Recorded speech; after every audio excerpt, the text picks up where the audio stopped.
kötü alışkanlıklardan uzak kalması, gelişimini doğru bir şekilde tamamlaması açısından, hayat disiplini açısından spor yapması gerçekten çok önemli. Yaz spor okullarımızda 14 ayrı branşta gençlerimize eğitim verdik. 4500 civarında öğrencimiz bu spor etkinliğimizden faydalandı.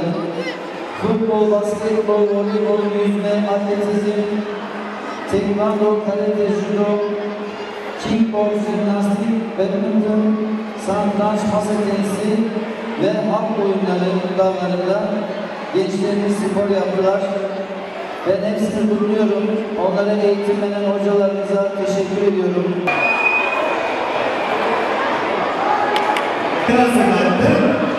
Maşallah bu yıl her zamankinden daha kalabalığız. Allah Nuri'yle yapılan bir alkışlayalım Nur ablayı. Alkışlayalım Nur, elini kaldır, herkes görsün seni. Elini kaldır, herkes görsün.